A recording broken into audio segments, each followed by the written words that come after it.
Miguel and Cor, have you ever had a girl tell you those words? Say like, you're gonna be a great boyfriend, husband for some lucky gal in the future. It's just not me because I love you, but I'm not in love with you. Happens all the time. Oh.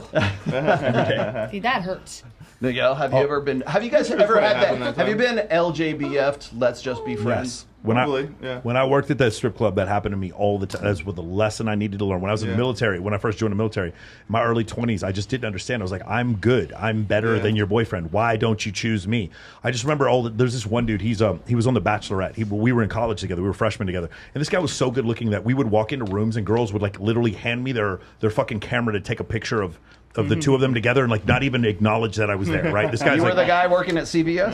Yeah, exactly. Like, and I just remember like watching this thing and just being like, but I would be a better boyfriend to you than him. But like he had, like I remember one time we went out with like these 3 girls and there was one I told him I like. I was like, dude, I like that girl, blah, blah, blah, whatever. And then I drive back and then he drives back and all 3 girls are in bed with him. Like it was just like that. It was like I needed to see that. I was 21, 22 years old and I needed to see that several times to understand there is a disparity in the way women see men and it is not based on their intent. It is based on the man's status and relative attractiveness to that particular woman. And you as a man must do shit to be more attractive because there's no fucking fake destiny or karma. You are going to be a bad motherfucker and she's going to be attracted to you or you're not. Period. That's the way it works. There are no special snowflakes. You will spend your whole life thinking that some special person is going to fall into your lap while you're sitting there playing Grand Theft Auto 6 in your basement while the shit is never going to happen. You have to work for it. And I watched time after time these dudes get chosen over me when I was in college, over and over again. I remember there was the prettiest girl at the strip club I worked at, and I remember her telling me about the other DJ who was a piece of trash. She couldn't stand this guy. I remember right now. Her name was Joy. His name was Ryan. She kept saying, Joy was like, I hate this guy. This guy's a piece of shit. I can't believe it. Hurts and then like it was yesterday. she comes into work one day. She comes into work one day. She's like sitting on my lap and she goes, "Oh yeah, I left my husband." Like, you left your husband? I was like, "Yeah, I'm moving in with Ryan." Oh my god! And it was like a challenge. And it was like at first it hurt, and then it was like yes, and like it was so liberating to understand Disney was lying to me. The church I love the church. I'm a Protestant. The church was lying to me. Most Disney movies start with tragedies anyway. Yeah, but it's like what I was supposed to believe. Died, Dumbo what I was supposed to believe the way the world worked is I was good to women and they were good back to me and they liked me because of my virtue. It wasn't true. How old were you when you solved the riddle of woman? I would say 2007. So I would have been 30. 29, 30. Yeah, after my 20. So let me tell you what happened. Okay. I was 29. My dad was killed by a drunk driver in 06. And then 6 weeks later, I got sent to the Middle East. And while I was there, my girlfriend left me. And she left me for a Marine. I remember I was seeing pictures of. We just started. Remember 05, right? So I'm watching on Facebook or MySpace. I'm watching pictures of her at the Ark of Cabo San Lucas with this other fucking jacked up Marine who's got pimples all over his body because he's taking roids. And I'm like in the military and I'm watching. There's no high speed internet back then, so I'm like looking at these photos and like my dad just died and I'm like, wow, like the world isn't fair, and what happens, and when I'm not there, no one remembers me. I'm just gone. No one cares. Like I'm not special. Like I remember like being there. I read The Power of Now by Eckhart Tolle, and I remember realizing I'm really not special. Like there's a few. If I died, there's maybe 6 people who would cry for 3 weeks and then they would just kind of move on. That's it. I'm not that special. One of them. Yes, and that's it. That's what I realized.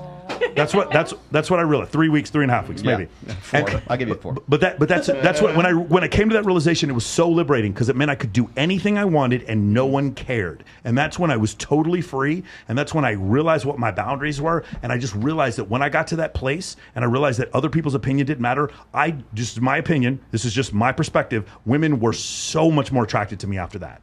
Once they saw that, it was like this switch that it flipped. It took me a little longer because the U.S. military kind of sheltered me a little bit.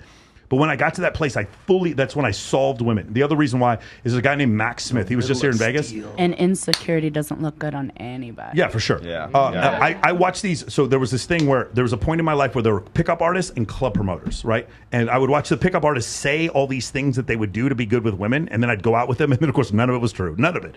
Like the worst people I've ever seen with women in my life are pickup coaches.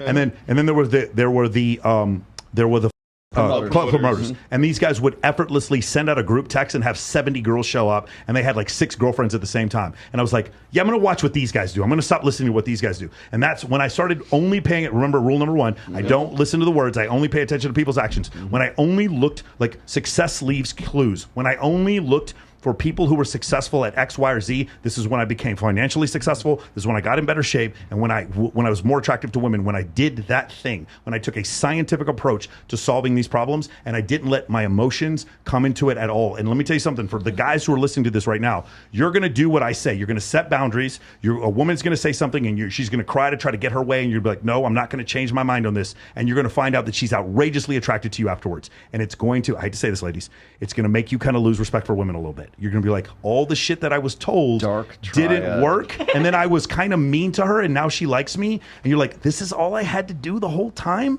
Fuck, bro, this is it? This is it? And it's really disappointing because you're like, I wanted this like fulfilling connection with this woman. I was this great guy when I was 26, 27, 28. I would have been this incredible boyfriend to all these women. And then I realized, no, I can't do that. And when I stopped doing it, then women wanted to be with me. Then they want you to have what a conundrum. Yes. And then, oh my God. And then I get in better shape and I start making a bunch of money. And then all of a sudden it's like, and then I'm 45 and I'm competing with guys who look like Tekashi 6ix9ine, Post Malone, and Machine Gun Kelly. Like that's my competition.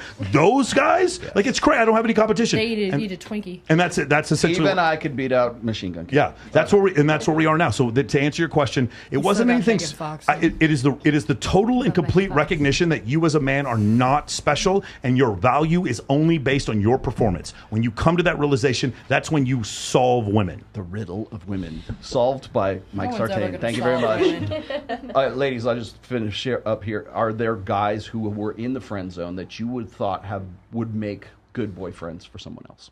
Oh, absolutely. Yeah. Or husbands. I have so many friends now that are great men, just not the man for me. Mm-hmm. So, I mean, they have great virtues and great personalities. They're just not my virtues or my personalities that I look for. Mm-hmm. They have like different lifestyles that I might not be into. Doesn't mean I don't accept them as a friend. I just won't accept them as a partner. Have you ever said, let me finish up with you guys. Have you ever, the guys you have friend zone, and I know you already said you have, would you think that they would make great husbands or boyfriends for other chicks other than you? I actually know, confirmed that 2 of them actually are making great husbands to their... Oh, they're already married. Yes. Okay. It was just not meant to be. Did you tell them that? When we started, we started as friends. And then I fell in love kind of with, because I was just used to be around this person.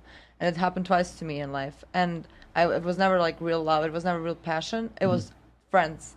But then I kind of gave in and I just dated them because they were nice to me.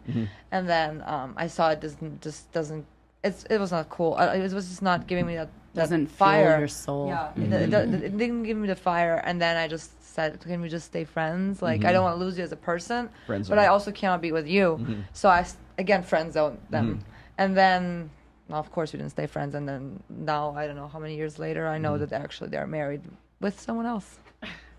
Someone call you the Russian Lana Rhodes. I don't know what that means. Oh, the Russian? Lana Rhodes. What? She's Croatian. You guys got it wrong. She's Croatian. All right. Do you think that any of those guys that you friend zoned would be good? Like, would they be boyfriend, husband material? Absolutely. Yeah. Have you told them that? Absolutely. That's like my famous line when I break up with somebody. You let them down? When I break up with somebody. Stripper game 101. I'm sure there'll be. Okay, so now the reason You're such a cute guy. Come up to VIP with me. The reason I bring this up is to highlight once again that there's the guys you want to fuck and there's the guys you want to marry. You just don't want to marry those guys. I like the nerdy guys, the boyfriend though. Material. Like you'll tell that guy, hey, you're going to make a great boyfriend, husband for someone else, just not but he's me. Also jacked. So when I asked you guys if you can give me the difference between the guy who you're the one night stand guy versus the guy who is like, the good dad, might be a parent at some point. You're just the guy who is hot. I asked you all this. Was he exciting? Everyone at this table said yes, he was exciting. And whether it was like codependent or it was a bad, unhealthy situation, it still didn't matter because there was that dopamine hit that kept coming because that was the kind of guy who has sex in the foam cannon party on Cancun on spring break, yada, yada, yada. So those are that's why I kept asking, like, can you give me the definition? Everybody wants to say it's vibes. It's, oh, we're feeling emotions to each other. I don't know, Brazilian power crystals and shit like that. But like the whole thing is there is an actual characteristic. There is an archetype of the guy who gets it and he doesn't have to wait for it, and an archetype for the guy who's like, oh, you're gonna make a good husband for another woman at some point in your life. I don't know. I like the nerds. Like, I'm turned off by the guys that are like, oh, macho man, this and that. Like, I'm I opposite. think they're too pretty. Did you bang? Yeah. Did you bang the nerd on the second date, third date, or did you make? Well, him she wait? married him after a week. Well, Yeah. yeah, but she's sorry, she is legally separated right now. I just, like, I like the nerdy Tucking the guys. mic. I like the nerdy guys because I don't know, something about a man being like shy around you is like very like Endearing. attractive and very like I'm like ooh, like I'm like I See, can this teach is a beautiful him. example. Everything that she's saying right now, I don't find attractive, but she does.